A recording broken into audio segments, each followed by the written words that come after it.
Joining us now on Newsmax TV is Richard Grenell, who served as a spokesman for 4 U.S. ambassadors to the United Nations, including Ambassador John R. Bolton.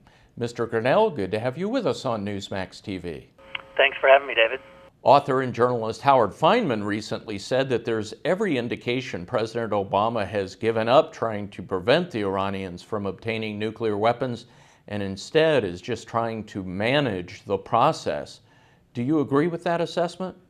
Sadly, I do. I think the Obama administration has calculated that it's too tough to get the Iranians to give up their weapons, and so they are making plans to deal with an Iranian regime with nuclear capability, and I think it's a very scary possibility, but it looks like the Obama administration has just calculated that it's inevitable. Assuming then that Israel remains the only country with the moxie to try to actually stop Iran, what's your take? Will it attack and when? You know, no one ever wants a war to happen. We have to always start and finish with the fact that military action is always the last resort, but it absolutely has to be one of the options on the table. I think the Bush administration actually was able to move the UN in a direction that it sometimes didn't want to go, simply because they were nervous about a military option. And I think that threat is a very powerful threat. And what's happened with this Obama administration is that they've removed it. They basically want to hug everything out. And at the end of the day, you need to have a credible threat. I think every parent understands this. If you try to be friends with your children, you're not going to be able to move them in the same way as the threat of being the actual parent and with all of the options that a parent has. And, you know, I think you have to treat Iran like the child that it acts like when it throws temper tantrums, when it denies the truth and lies. And I think the Obama administration is failing miserably when dealing with Iran simply because they've taken that credible threat off the table. Now, certainly, President Obama gives it lip service, but it's not a credible threat. Rick, you've described President Obama's outreach to Muslim nations as a naive gamble. How is that gamble paying off for the administration at this point, in your view? Well, if you look at the polls, which I'm not always a big fan of polls, but the polls show that Obama has plummeted. His reputation has plummeted in the Arab world and in the Muslim world, and I think it's because they were told with a wink and a nod that President Obama was going to be their best friend. And I think in the beginning they saw lots of possibilities where President Obama was going to beat up on the Israelis. Now, I would argue that President Obama is not making a very good go of it with the Israelis or the Palestinians or the Arabs. I think it's just all around he's taken a dive, mainly because their expectations were unrealistically high, but also because this administration has failed miserably on a variety of fronts when dealing with the Middle East. If not for Hillary Clinton, I do have to say I've never been a Hillary fan, but Secretary Clinton has done some good work in trying to cover for the Obama missteps in the Middle East. And at least we're now trying. It's better than, in the beginning of this administration, President Obama was ushering the Israelis out the back door, and, at least we're bringing them together to try to talk. Now, today's speech at the UN was a step backwards. I think you saw 6 empty chairs where the Israelis usually sit to listen to the American president. They're saying that they weren't there because it was a Jewish holiday. But, I was at the UN for 8 years, and I can tell you that there are things that can be done so that the Israelis could participate fully, and those things were not done. Certainly Obama got up to the UN early. He could have requested to start early. They didn't request a change. They didn't meet. The Obama administration did not meet with the Israelis on this trip. And I think it's a dangerous precedent when you go to the UN and you don't have a bilateral sit-down formal meeting with the Israelis. As the American president, it sends a terrible message to the UN when you snub the Israelis like this. Were you surprised that in his Thursday address to the United Nations, the president appeared to side with the international community and against Wall Street, which he blamed for causing the global financial meltdown.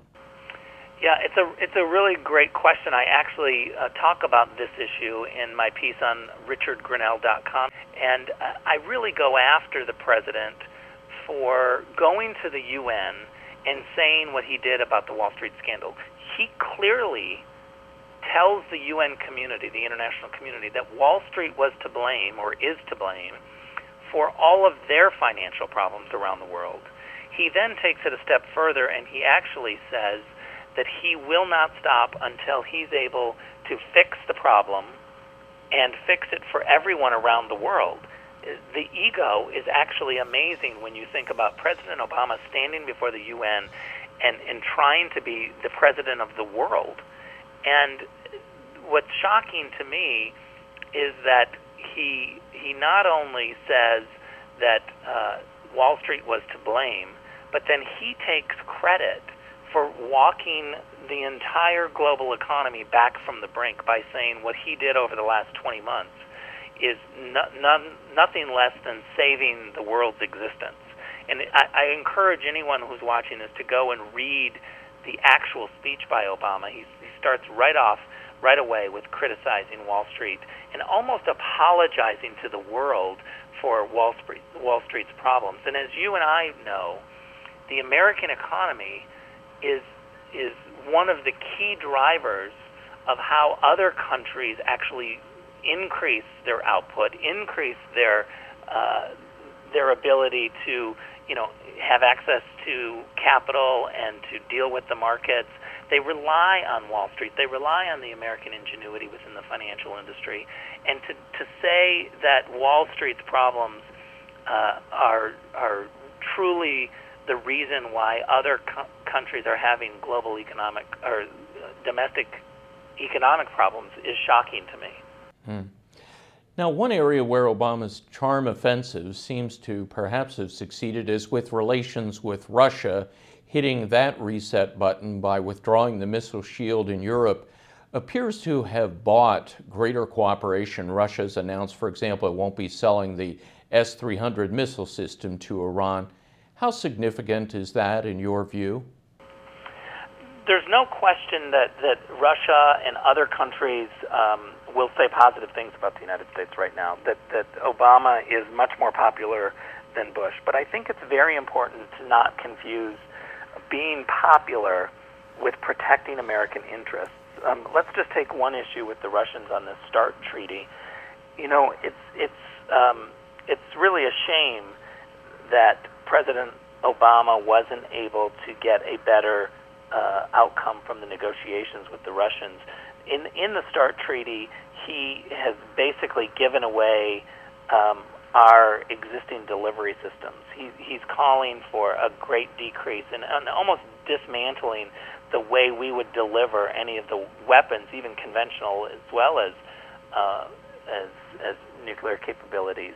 And so I think it's important when dealing with Russia that we don't go in and just say to them, gee, can't we just get along and sing Kumbaya? Because when you put equal limitations on two countries, it's important to remember that there's unequal consequences for those equal limitations. The Russians don't have the money to build the delivery capabilities like what the United States has. And so we are so much more advanced in dealing and in being strong in our defense and dealing with the problems around the world, where the Russians are far behind us. And so when we limit the ability to have the flexibility to deal with the problems in the world, when we tie our hands and we tie the Russian hands at the same time, we have to remember that there are unequal consequences and that the limitations that we are placing on ourselves are much greater than the Russians. UN expert and commentator Richard Grenell, thank you for joining us. Anytime. Thanks for having me. And thank you for watching Newsmax TV.